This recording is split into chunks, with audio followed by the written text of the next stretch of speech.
সবাইকে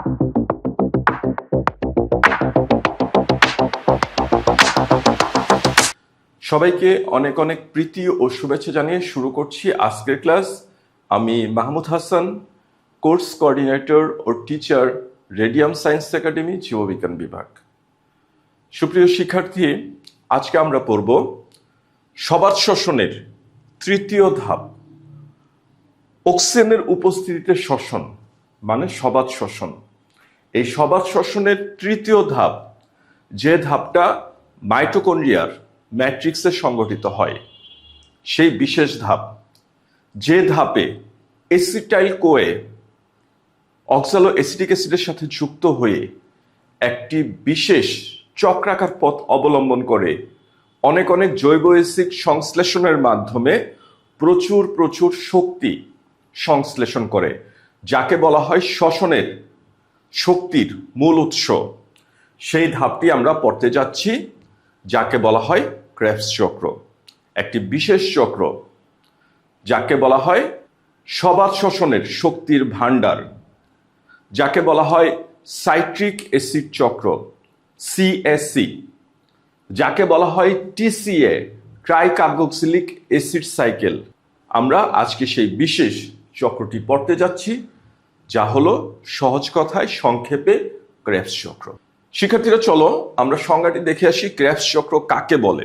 ক্রেবস চক্র যে চক্রাকার পথে পূর্বের ধাপে সৃষ্ট যৌগ এসিটাইল কোয়ে অক্সালো এসিটিক অ্যাসিডের সাথে যুক্ত হয়ে কার্বন ডাইঅক্সাইড এবং শক্তির উৎস হিসেবে সরাসরি এটিপি এবং কিছু বিজারিত যৌগ, যা কিনা শক্তির অন্যতম মূল উৎস, NAD reduced compound, FAD reduced compound উৎপন্ন হওয়ার মাধ্যমে পুনরায় চক্রাকারে অক্সালো এসিটিক অ্যাসিড সংশ্লেষণ করে, তবে সেই চক্রাকার গতিপথটাকে বলা হয় ক্রেবস চক্র।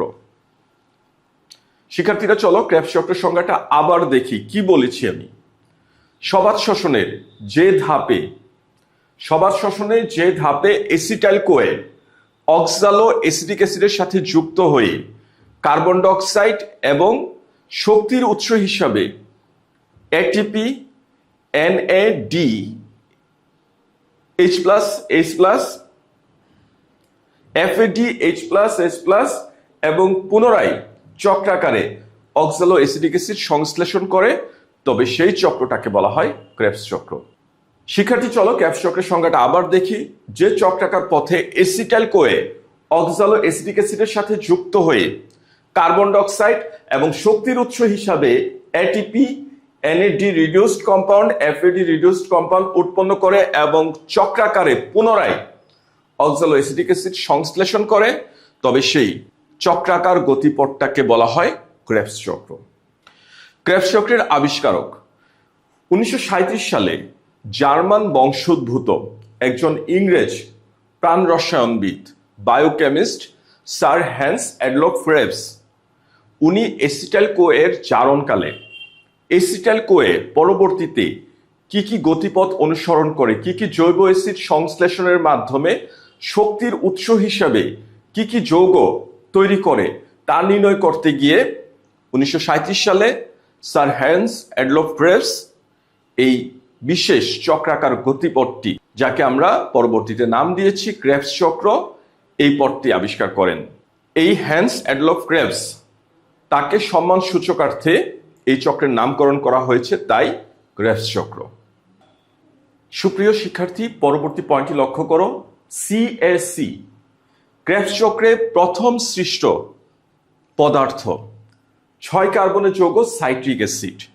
লক্ষ্য করো, চক্রের মধ্যে প্রথম সৃষ্ট পদার্থ এই অক্সালো এসিটিক অ্যাসিড থেকে চক্রটি শুরু হয়েছে। এসিটাইল কোয়ের সাথে যুক্ত হয়ে প্রথম তৈরি করেছে 6 কার্বন 6C 6 কার্বনের যৌগ সাইট্রিক অ্যাসিড। তাহলে প্রথম সৃষ্ট পদার্থ 6 কার্বনের যৌগ সাইট্রিক অ্যাসিড বিধায় এই চক্রটাকে বলা হয় সাইট্রিক অ্যাসিড সাইকেল, সংক্ষেপে সিএসি। এবার লক্ষ্য করো পরবর্তী পয়েন্ট, টিসিএ ট্রাইকার্বক্সিলিক অ্যাসিড সাইকেল। লক্ষ্য করো প্রথম সৃষ্ট পদার্থ সাইট্রিক অ্যাসিড। ক্রেবস চক্রে আমরা দেখতেছি প্রথম সৃষ্টি হয় যে পদার্থ চক্রটি শুরু হলো অক্সালো এসিটিক অ্যাসিড থেকে, সাথে এসে যুক্ত হলো এসিটাইল কোয়ে এবং প্রথম সৃষ্ট পদার্থ সাইট্রিক অ্যাসিড। এই সাইট্রিক অ্যাসিডের গাঠনিক সংকেতটা যদি আমরা দেখি, 6 কার্বনের যৌগ, এর মধ্যে 1 নাম্বার কার্বন, 3-এর পরে আড়াআড়ি 4 নাম্বার কার্বন এবং 6 নাম্বার কার্বন, এই 3টি কার্বনে 3টি কার্বক্সিলিক মূলক যুক্ত রয়েছে। যেহেতু সাইট্রিক অ্যাসিডে কার্বক্সিলিক মূলক কয়টি? 3টি কার্বক্সিলিক মূলক রয়েছে, এই জন্য একে বলা হয় ট্রাই কার্বক্সিলিক অ্যাসিড সাইকেল, সংক্ষেপে TCA. Try carboxylic acid cycle, প্রথম সৃষ্ট পদার্থ সাইট্রিক অ্যাসিড, এর মধ্যে কার্বক্সিলিক মূলক কয়টি রয়েছে? খুব ভালো করে মনে রাখবে, 3টি রয়েছে। এই জন্য এই চক্রকে বলা হয় ট্রাই কার্বক্সিলিক অ্যাসিড সাইকেল, সংক্ষেপে টিসিএ। সুপ্রিয় শিক্ষার্থী, এবার আমরা জানবো ক্রেবস চক্র সম্পর্কে গুরুত্বপূর্ণ কতগুলো তথ্য, যে তথ্য তোমার এমসিকিউ কাজে লাগবে এবং এই তথ্যগুলো তোমার খুব ভালো করে মনে রাখতে হবে। প্রথম তথ্য, ক্রেবস চক্র সবাত শ্বসনের 3য় ধাপ। প্রথম ধাপ গ্লাইকোলাইসিস, পরবর্তী ধাপ পাইরুভিক অ্যাসিডের জারণ বা এসিটাইল কোয়ের সৃষ্টি, আর 3য় ধাপ হলো এই ক্রেবস চক্র বা সাইট্রিক অ্যাসিড চক্র। এতে মোট বিক্রিয়া 8টি, মতান্তরে 10টি। শিক্ষার্থী লক্ষ্য করো, সাইট্রিক অ্যাসিড থেকে তৈরি হয় আইসোসাইট্রিক অ্যাসিড, আমরা সরাসরি দেখিয়েছি, কিন্তু মাঝখানে আরো 2টি যৌগ তৈরি হয়। সাইট্রিক অ্যাসিড থেকে তৈরি হয় সিস অ্যাকোনাইটিক অ্যাসিড এবং পরবর্তীতে তৈরি হয় ট্রান্স অ্যাকোনাইটিক অ্যাসিড, তারপরে তৈরি হয় আইসোসাইট্রিক অ্যাসিড। কিন্তু আমাদের বইয়ে ইন্টারমিডিয়েট সিলেবাসে জাস্ট এইটুকুই দেখিয়েছে, এই জন্য 2টি পয়েন্ট আমরা অ্যাভয়েড করেছি। ওই হিসাবে 10টি হলেও আমরা দেখিয়েছি এখানে মোট ধাপ, মোট প্রক্রিয়া বা বিক্রিয়া কয়টি? 8টি।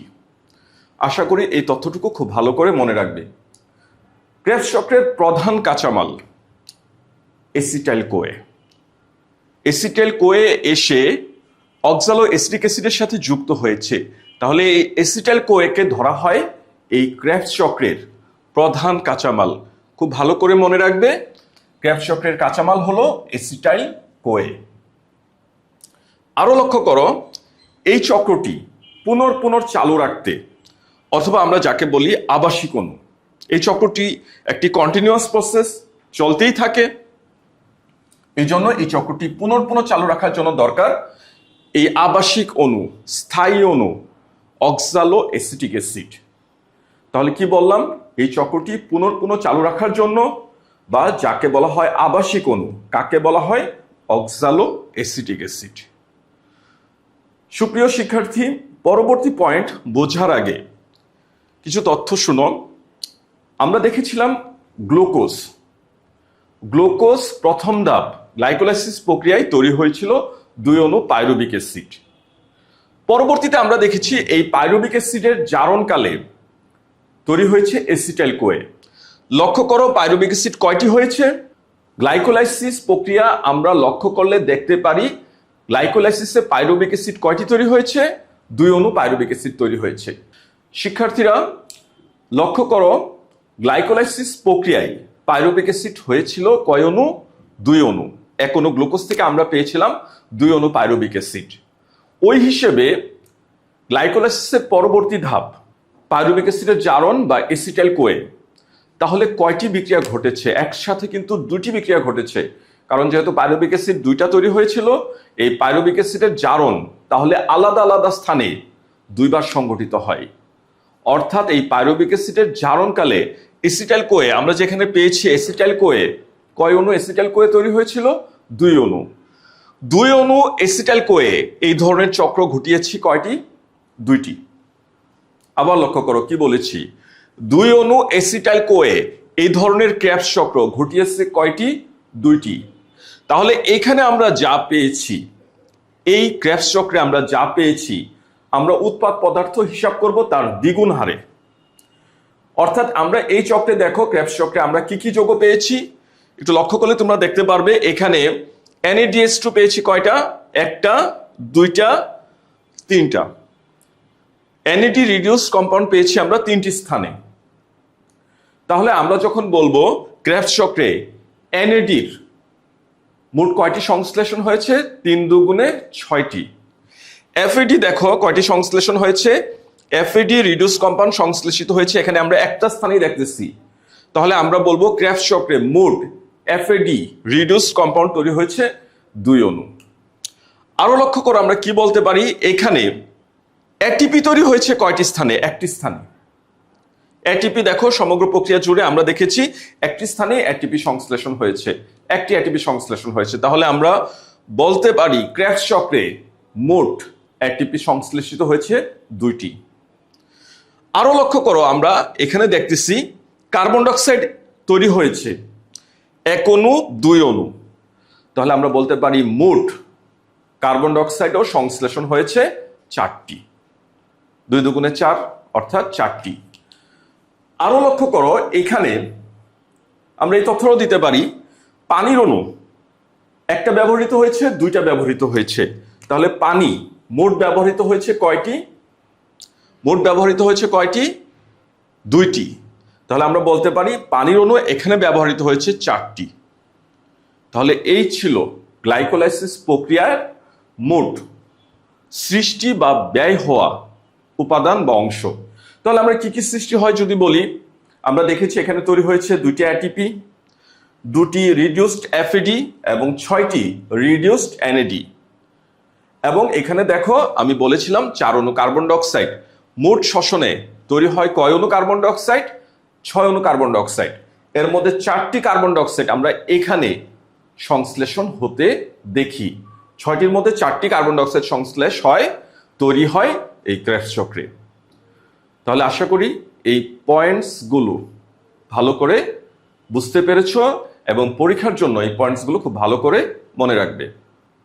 সুপ্রিয় শিক্ষার্থী, সবাইকে অনেক অনেক প্রীতি ও শুভেচ্ছা জানিয়ে শুরু করছি একটা বিশেষ চক্র, ক্রেবস চক্র।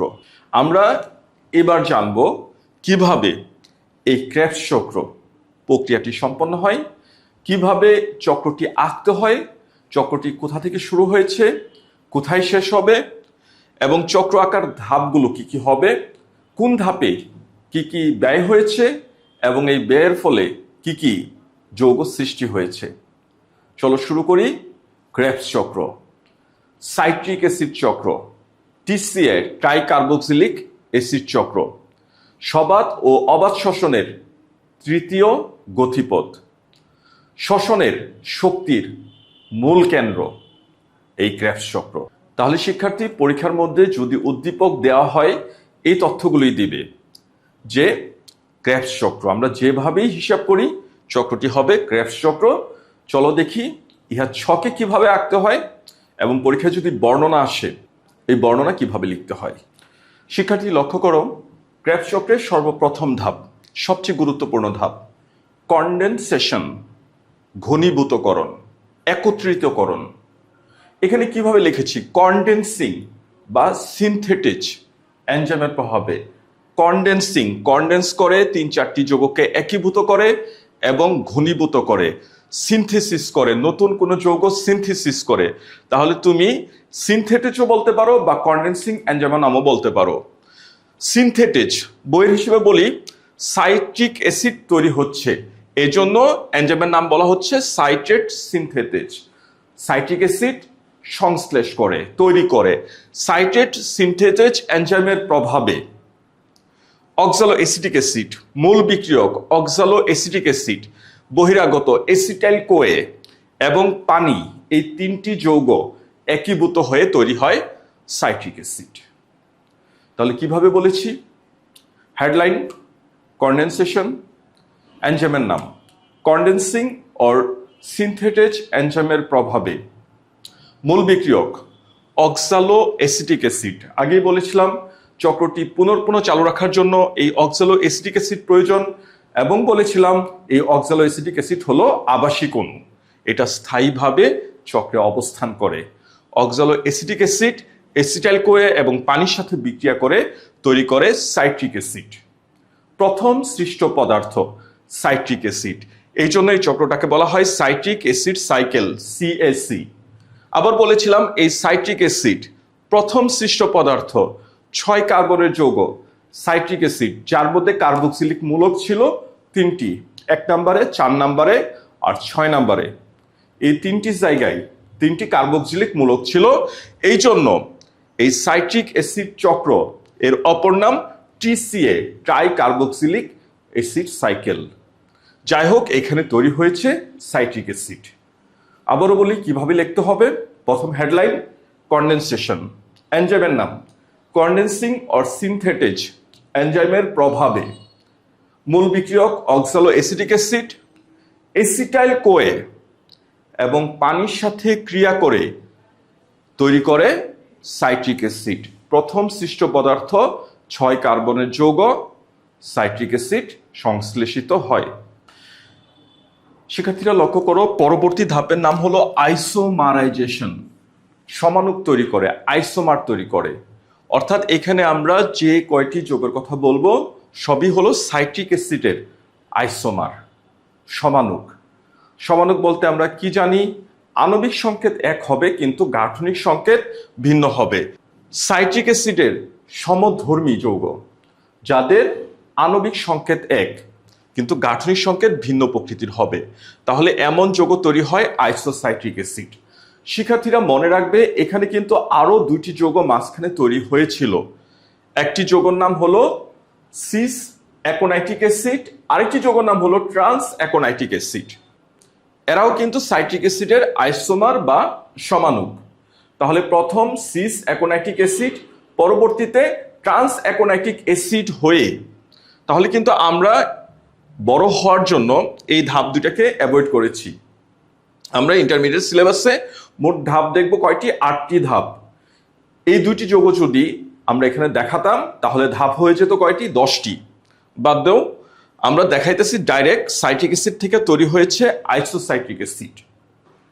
কিন্তু এখানে মাঝখানে 2টি যৌগ সিস অ্যাকোনাইটিক অ্যাসিড, ট্রান্স অ্যাকোনাইটিক অ্যাসিড, এই জন্য আমরা কিন্তু এনজাইমের নামটা কিন্তু ওইটাই রেখেছি মিলিয়ে, সিস অ্যাকোনাইটিক, ট্রান্স অ্যাকোনাইটিক। এই জন্য এখানে দেখো এনজাইমের নাম কি? অ্যাকোনিটেজ। নিশ্চয়ই জানো এনজাইমের নাম হয় বিক্রিয়কের নাম অনুসারে। এই জন্য জাস্ট আমরা শুধুমাত্র এনজাইমের নামটা বলতেছি অ্যাকোনিটেজ। এনজাইমের প্রভাবে সাইট্রিক অ্যাসিড আইসোসাইট্রিক অ্যাসিডে পরিণত হয়। এবং দেখো, যেহেতু সমাণুক এই জন্য আমরা উভয়ধর্মী বিক্রিয়াও দেখিয়েছি। বিক্রিয়ার এখানে আমরা চিহ্ন দিয়েছি কেমন? উভয়ধর্মী। তাহলে আমরা এটুকুই বলবো, অ্যাকোনিটেজ এনজাইমের প্রভাবে সাইট্রিক অ্যাসিড আইসোসাইট্রিক অ্যাসিডে পরিণত হয়। বলতে পারো বিক্রিয়াটি উভমুখী। তাহলে এখানে কিভাবে লিখেছি আমি? লেখার সময় কিভাবে লিখেছি? হেডলাইন আইসোমারাইজেশন। অতঃপর সাইট্রিক অ্যাসিড। সাইট্রিক অ্যাসিড 2টি বিক্রিয়ার মাধ্যমে প্রথমে তৈরি করে সিস অ্যাকোনাইটিক অ্যাসিড, তারপরে তৈরি করে ট্রান্স অ্যাকোনাইটিক অ্যাসিড। 2টি সমাণুক, সাইট্রিক অ্যাসিডের 2টি সমাণুক সৃষ্টির মাধ্যমে পরবর্তীতে দেখিয়েছি অ্যাকোনিটেজ এনজাইমের প্রভাবে তৈরি করে আইসোসাইট্রিক অ্যাসিড। প্রিয় শিক্ষার্থীরা লক্ষ্য করো, পরবর্তী ধাপ ডিহাইড্রোজিনেশন। ডিহাইড্রোজিনেশন মানে হাইড্রোজেন পরমাণু অপসারণ। হাইড্রোজেনকে অপসারণ করতেছে এনএডি। সে রিডিউসড হয়ে নিচে বিচারিত হয়ে NAD reduced H+ hydrogen ion সৃষ্টি করে, এনএডি রিডিউসড কম্পাউন্ড সৃষ্টি করে। তাহলে আমরা এটা কিভাবে বলবো? ধাপের নাম ডিহাইড্রোজিনেশন। পরবর্তীতে আইসোসাইটেড ডিহাইড্রোজিনেস, দরকার নাই, তুমি সংক্ষিপ্ত করে ছোট করে লেখো, ডিহাইড্রোজিনেস এনজাইমের প্রভাবে আইসোসাইট্রিক অ্যাসিড এনএডির সাথে ক্রিয়া করে আলফা কিটো গ্লুটারিক অ্যাসিড সৃষ্টি করে। শিক্ষার্থী লক্ষ্য করো, এখানে সাথে এক অণু কার্বন ডাইঅক্সাইড অপসারিত হয়েছে। চক্র থেকে এক অণু কার্বন ডাইঅক্সাইড অপসারিত হয়েছে। আমরা কিন্তু এই ধাপের নাম ডিকার্বক্সিলেশন লিখতে পারতাম এবং এনজাইম হিসাবে ডিকার্বক্সিলেজ লিখতে পারতাম, কিন্তু আমরা এখানে লিখেছি ডিহাইড্রোজিনেশন এবং এনজাইমের নাম লিখেছি, যেহেতু বলেছি ডিহাইড্রোজিনেশন হাইড্রোজেন অপসারণ, এই জন্য এনজাইমের নামও দিয়েছি ডিহাইড্রোজিনেস। তাহলে কিভাবে লিখেছি? ডিহাইড্রোজিনেশন। ডিহাইড্রোজিনেস এনজাইমের প্রভাবে আইসোসাইট্রিক অ্যাসিড এনএডির সাথে ক্রিয়া করে আলফা কিটো গ্লুটারিক অ্যাসিড সৃষ্টি করে এবং সাথে কার্বন ডাইঅক্সাইড অণু অপসারিত হয়। তুমি যেভাবেই লিখো খুব ইজি। দেখো কি প্রক্রিয়া? ডিহাইড্রোজিনেশন। ডিহাইড্রোজিনেস এনজাইমের প্রভাবে আইসোসাইট্রিক অ্যাসিড এনএডির সাথে ক্রিয়া করে কোনো কার্বন ডাইঅক্সাইড অপসারণের মাধ্যমে আলফা কিটো গ্লুটারিক অ্যাসিড সৃষ্টি করে। সুপ্রিয় শিক্ষার্থী, এবারের ধাপটি লক্ষ্য করো, আগের ধাপের মতো সেম একই রকমের। এখানে দেখো আগের মতো এনএডি ক্রিয়া করেছে, কার্বন ডাইঅক্সাইড নির্গত হয়েছে এবং এনএডি ক্রিয়া করে তৈরি হয়েছে reduced NAD, NADH+ hydrogen ion. তাহলে যেহেতু এনএডি বিচারিত হয়েছে, হাইড্রোজেন অপসারণ করে, এই জন্য এনজাইমের নাম দিয়েছি ডিহাইড্রোজিনেস। আবার দেখো যেহেতু কার্বন ডাইঅক্সাইড অপসারিত হয়েছে, আমরা ডিকার্বক্সিলেস এনজাইমও দিতে পারতাম। ডিকার্বক্সিলেস এনজাইমের প্রভাবে পরবর্তী যৌগ সৃষ্টি হয়েছে, এভাবেও লিখতে পারতাম। আমরা দেখো প্রক্রিয়াটি কিভাবে লিখেছি। যেহেতু আগে দিয়েছি ডিহাইড্রোজিনেশন, হাইড্রোজেন অপসারণ হয়েছে, এখানেও কিন্তু একই ঘটনা ঘটেছে, কিন্তু আমরা এখানে দিয়েছি কার্বন ডাইঅক্সাইডের সাথে নাম, কার্বন ডাইঅক্সাইড নির্গত হওয়ার সাথে নামকরণ দিয়েছি ডিকার্বক্সিলেশন। কার্বন ডাইঅক্সাইড অপসারণ, ডিকার্বক্সিলেশন। তাহলে কিভাবে লিখব? Headline decarboxylation. ডিকার্বক্সিলেস এনজাইমের প্রভাবে আলফা কিটো গ্লুটারিক অ্যাসিড এনএডির সাথে ক্রিয়া করে কার্বন ডাইঅক্সাইড অপসারিত হয়ে সাকসিনাইল কোএ গঠন করে। শিক্ষার্থী এইভাবেও লিখতে পারো ডিকার্বক্সিলেশন। তোমার বইয়ে যেভাবে লিখেছে মূল বিক্রিয়ক অনুযায়ী নামকরণ alpha keto glutaric acid dehydrogenase, বিক্রিয়ক অনুযায়ী নাম গ্লুটারিক অ্যাসিড ডিহাইড্রোজিনেস এনজাইমের প্রভাবে আলফা কিটো গ্লুটারিক অ্যাসিড এনএডির সাথে ক্রিয়া করে কার্বন ডাইঅক্সাইড অপসারিত হয়ে সাকসিনাইল কোএ গঠন করে। দেখো আমি এখানে কিভাবে লিখেছি, হেডলাইন ডিকার্বক্সিলেশন, অতঃপর alpha keto glutaric acid dehydrogenase বা সংক্ষেপে কিটো গ্লুটারিক অ্যাসিড ডিহাইড্রোজিনেস অথবা ডিকার্বক্সিলেস এনজাইমের প্রভাবে আলফা কিটো গ্লুটারিক অ্যাসিড এনএডির সাথে ক্রিয়া করে কার্বন ডাইঅক্সাইড নির্গত হয়ে সাকসিনাইল কোএ গঠন করে। খুব সহজ, তুমি যেভাবে চাও এইভাবেই লিখতে পারবে।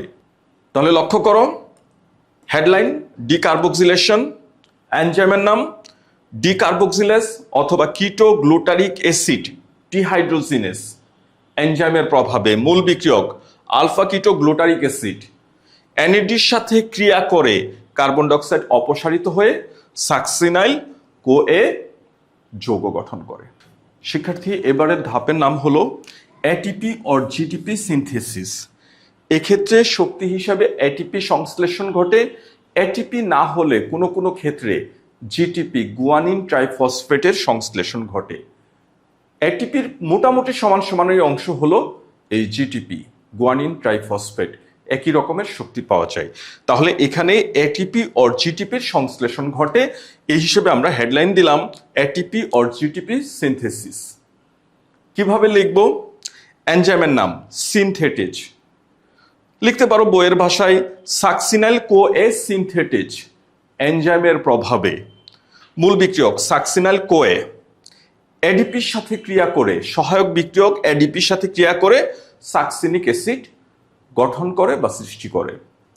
তাহলে দেখো কিভাবে লিখেছি, যেভাবে বলেছি আমি এভাবেই লিখেছি এটিপি অর জিটিপি সিনথেসিস, অতঃপর সিনথেটেজ এনজাইমের প্রভাবে সাকসিনাইল কোএ এডিপির সাথে ক্রিয়া করে সাকসিনিক অ্যাসিড তৈরি করে।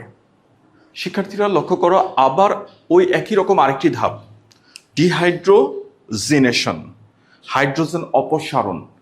হাইড্রোজেন অপসারণ এক্ষেত্রে কে করবে? এফএডি করবে, ফ্ল্যাভিন এডিনিন ডাইনিউক্লিওটাইড। সে হাইড্রোজেন অপসারণ করে সে নিজেও একটি বিজারিত যৌগ এফএডি রিডিউসড কম্পাউন্ড তৈরি করবে। তাহলে আমরা আগেও যেভাবে লিখেছিলাম একইভাবে লিখব ডিহাইড্রোজিনেস এনজাইমের প্রভাবে। ডিহাইড্রোজিনেস এনজাইমের প্রভাবে মূল বিক্রিয়ক সাকসিনিক অ্যাসিড এফএডির সাথে ক্রিয়া করে ফিউমারিক অ্যাসিডে পরিণত হয়। খুব সহজ একটি পয়েন্ট, ডিহাইড্রোজিনেশন। তাহলে কিভাবে লিখেছি? ডিহাইড্রোজিনেশন, ডিহাইড্রোজিনেস এনজাইমের প্রভাবে সাকসিনিক অ্যাসিড এফএডির সাথে ক্রিয়া করে ফিউমারিক অ্যাসিডে পরিণত হয়। শিক্ষার্থীরা আবার লক্ষ্য করো, তোমরা কিন্তু এইভাবেও লিখতে পারো এনজাইমের নামটা একটু বড় করে, ডিহাইড্রোজিনেশন সাকসিনিক অ্যাসিড ডিহাইড্রোজিনেস। জানোই তো এনজাইমের নাম হয় বিক্রিয়কের নাম অনুসারে, বিক্রিয়ক ছিল succinic acid. Succinic acid dehydrogenase এনজাইমের প্রভাবে সহায়ক বিক্রিয়ক এফএডি, এফএডির সাথে ক্রিয়া করে এফএডি নিজে বিচারিত হয়ে ফিউমারিক অ্যাসিড তৈরি করে। ধাপের নাম কি ছিল? পরবর্তী ধাপ। পরবর্তী ধাপ দেখো আমরা কয়টা ধাপ? 6টা ধাপে চলে গেছি। 6 নাম্বার ধাপ ডিহাইড্রোজিনেশন। অতঃপর ডিহাইড্রোজিনেস এনজাইমের প্রভাবে সাকসিনিক অ্যাসিড এফএডির সাথে ক্রিয়া করে ফিউমারিক অ্যাসিডে পরিণত হয়। প্রিয় শিক্ষার্থী লক্ষ্য করো, পরবর্তী ধাপের নাম হলো হাইড্রেশন, জলযোজন বা জলযোগ। এখানে কি ঘটনা ঘটে? পরবর্তীতে এনজাইমের নাম ফিউমারেজ অথবা হাইড্রেজ। শিক্ষার্থী লক্ষ্য করো, এখানে বিক্রিয়ক, মূল বিক্রিয়ক ছিল ফিউমারিক অ্যাসিড। ফিউমারিক অ্যাসিড থেকে এনজাইমের নামকরণ করা হয়েছে ফিউমারেজ। তোমরা জানো এনজাইমের নামকরণ করা হয় সবসময় মূল বিক্রিয়কের নাম অনুসারে। ফিউমারিক অ্যাসিড থেকে ফিউমারেজ, অথবা যেহেতু পানি যুক্ত হয়েছে এই জন্য আমরা হাইড্রেজও বলতে পারি। হাইড্রেজ এনজাইমের প্রভাবে ফিউমারিক অ্যাসিড ম্যালিক অ্যাসিড তৈরি করে। তাহলে কিভাবে লিখবো? হেডলাইন, হাইড্রেশন, জল সংযোজন বা জলযোগ, এনজাইম ফিউমারেজ অথবা হাইড্রেজ এনজাইমের প্রভাবে ফিউমারিক অ্যাসিড এর সাথে পানির অণু যুক্ত হয়ে তৈরি করে ম্যালিক অ্যাসিড। শিক্ষার্থী লক্ষ্য করো, সর্বশেষ ধাপ ডিহাইড্রোজিনেশন। ডিহাইড্রোজিনেশন, আবার দেখো হাইড্রোজেন পরমাণু অপসারিত হবে। কে অপসারণ করবে? এনএডি। সে নিজে বিজারিত হয়ে তৈরি করবে এনএডি রিডিউসড কম্পাউন্ড। এবং এখানে দেখো এনজাইম হিসেবে ব্যবহৃত হয়েছে dehydrogenase, mallet dehydrogenase. Malic acid থেকে এনজাইমের নাম ম্যালেট ডিহাইড্রোজিনেস। তাহলে কিভাবে লিখবো? ডিহাইড্রোজিনেশন, হাইড্রোজেন অপসারণ, ডিহাইড্রোজিনেশন। সর্বশেষে ম্যালেট ডিহাইড্রোজিনেস এনজাইমের প্রভাবে মূল বিক্রিয়ক ম্যালিক অ্যাসিড এনএডির সাথে ক্রিয়া করে অক্সালো অ্যাসিটিক অ্যাসিড। শিক্ষার্থী মনে আসে নিশ্চয়ই আবাসিক অণু। সর্বশেষে সেই আবাসিক অণু এবং চক্র পুনঃ চালু রাখার জন্য যে যৌগ দরকার, অক্সালো অ্যাসিটিক অ্যাসিড। এই অক্সালো অ্যাসিটিক অ্যাসিড সৃষ্টির মাধ্যমে এই চক্রটির পুনরাবৃত্তি ঘটায়। চক্র শেষ হয় না, মাইটোকন্ড্রিয়ার মধ্যে এই যৌগ তৈরি হয়ে থাকে পরবর্তী চক্রটিকে আবার পুনরায় চালু রাখার জন্য। এই জন্য এই অক্সালো অ্যাসিটিক অ্যাসিডকে বলা হয় আবাসিক অণু। চক্রটিকে পুনঃ চালু রাখার জন্য এই আবাসিক অণু অক্সালো অ্যাসিটিক অ্যাসিড অণু প্রয়োজন। তাহলে এই অক্সালো অ্যাসিটিক অ্যাসিড সৃষ্টির মাধ্যমে এই চক্রের পুনরাবৃত্তি ঘটায়। তাহলে আবার লক্ষ্য করো কিভাবে লিখেছি, ডিহাইড্রোজিনেশন। সর্বশেষে এনজাইমের নাম ম্যালেট ডিহাইড্রোজিনেস এনজাইমের প্রভাবে মূল বিক্রিয়ক ম্যালিক অ্যাসিড সহায়ক বিক্রিয়ক এনএডির সাথে ক্রিয়া করে অক্সালো অ্যাসিটিক অ্যাসিড সৃষ্টির মাধ্যমে চক্রটির পুনরাবৃত্তি ঘটায়। শিক্ষার্থী তাহলে লক্ষ্য করো, মোট 8টি ধাপে 2টি ধাপ হাইডে রাখলেও মোট 8টি ধাপে এই চক্রটি সম্পন্ন হয়েছে। প্রথম ধাপ কনডেনসেশন, ঘনীভূতকরণ। 2 বা ততোধিক যৌগ এখানে একীভূত হয়েছে। অ্যাসিটাইল কোয়ে পানি যুগে তৈরি হয়েছে সাইট্রিক অ্যাসিড। এখানে মূল বিক্রিয়ক অক্সালো অ্যাসিটিক অ্যাসিড, অ্যাসিটাইল কোয়ে পানি যুগে কনডেন্স হয়ে তৈরি হয়েছে সাইট্রিক অ্যাসিড। প্রথম সৃষ্ট পদার্থ 6 কার্বনের যৌগ সাইট্রিক অ্যাসিড। এই জন্যই চক্রের নামকরণ করা হয়েছিল সিএসি। তার পরবর্তীতে আইসোমারাইজেশন, তৈরি হয়েছে আইসোসাইট্রিক অ্যাসিড। পরবর্তীতে ডিহাইড্রোজিনেশন, হাইড্রোজেন অপসারণ হয়েছে। কে অপসারণ করেছে? এনএডি। সে নিজে বিচারিত হয়ে তৈরি করেছে এনএডি রিডিউসড কম্পাউন্ড, সাথে তৈরি হয়েছে আলফা কিটো গ্লুটারিক অ্যাসিড। পরবর্তীতে সেম একই রকম আরেকটি ঘটনা ঘটেছে, তবে এখানে আমরা বলেছি কার্বন ডাইঅক্সাইড অপসারণ হয়েছে, ওটাকে প্রাধান্য দিয়ে লিখেছি ডিকার্বক্সিলেশন, তৈরি হয়েছে সাকসিনাল কোয়ে। এখান থেকে তৈরি হয়েছে succinic acid. ATP or GTP সংশ্লেষণের মাধ্যমে সিনথেটিক এনজাইম ব্যবহার করে এটিপি সংশ্লেষণের মাধ্যমে তৈরি হয়েছে সাকসিনিক অ্যাসিড। পরবর্তীতে তৈরি হয়েছে ফিউমারিক অ্যাসিড। বিচারণের মাধ্যমে এটি নিজে বিজারিত হয়ে তৈরি করেছে ফিউমারিক অ্যাসিড, পরবর্তীতে জল যুগে তৈরি হয়েছে ম্যালিক অ্যাসিড এবং সর্বশেষে আবার এনএডি বিজারিত হয়ে তৈরি করেছে অক্সালো এসিটিক অ্যাসিড, যাকে বলা হয় আবাসিক অণু, এবং চক্রটিকে আবার পুনরাবৃত্তি ঘটিয়েছে। তাহলে এই ছিল মোট ক্রেবস চক্র। তাহলে শিক্ষার্থী, আমরা দেখলাম ক্রেবস চক্র মোট ধাপ কয়টি? 8টি ধাপ। Condensation, isomerisation, dehydrogenation, decarboxylation, ATP or GTP synthesis, আবার ডিহাইড্রোজিনেশন, পরবর্তীতে হাইড্রেশন বা জল যোজন, এবং শেষে আবারও ডিহাইড্রোজিনেশন। তাহলে ডিহাইড্রোজিনেশন প্রক্রিয়া আমরা মোট 3বার দেখেছি। মোট ধাপ কয়টি? 8টি ধাপ, মতান্তরে 10টি ধাপ। পরীক্ষায় যদি আসে, যদি ছক চায়, উদ্দীপক অনুযায়ী যদি ছক চাওয়া হয়, শুধুমাত্র ছকটুকু আঁকবে। বর্ণনা সাধারণত এই পরীক্ষাতে আসে না, তারপরেও যদি বর্ণনা আসে আমি তো লিখিয়ে দিলাম কিভাবে বর্ণনা লিখতে হয়, খুব বেশি লেখার দরকার নাই। হেডলাইন লিখবা, এনজাইমের নাম লিখবা, পরবর্তীতে মূল বিক্রিয়ক, সহযোগী বিক্রিয়ক, কাদের সাথে এসে সে বিক্রিয়া করেছে, আর শেষে কি উৎপাদ তৈরি হয়েছে। এইভাবে ধাপগুলো আলোচনা যদি করতে পারো, ছকে যদি লিখতে পারো, আশা করি ফুল মার্কস পাবে। তাহলে শিক্ষার্থীরা শোনো, যদি ছক আসে, যদি শুধুমাত্র ছকে চাওয়া হয়, ধাপগুলোর নাম লিখতে পারো, কিন্তু শুধুমাত্র ছকটুকুই আঁকতে হবে। তা আশা করি পরীক্ষায় যদি আসে, আমি যেভাবে লিখেছি একটা গোল চক্র এঁকে, তুমি শুধুমাত্র বিক্রিয়কের নামগুলো মনে রাখবে, তাহলে দেখবে এনজাইমের নামগুলো অটোমেটিকই তোমার মাথার মধ্যে আসতেছে, এবং ধাপগুলো এনজাইমের নাম অনুসারে, বিক্রিয়ক অনুসারে ধাপগুলো লিখতে পারবে। তাহলে প্রিয় শিক্ষার্থী, প্রথম থেকে শেষ পর্যন্ত ক্লাসটি মনোযোগ দিয়ে দেখার জন্য সবাইকে অনেক অনেক ধন্যবাদ জানিয়ে, পরবর্তীতে নতুন কোনো আনকোরা ক্লাস দেওয়ার প্রতিশ্রুতি দিয়ে আজকের ক্লাস এখানেই শেষ করছি। সবাইকে সাথে থাকার জন্য অনেক অনেক ধন্যবাদ।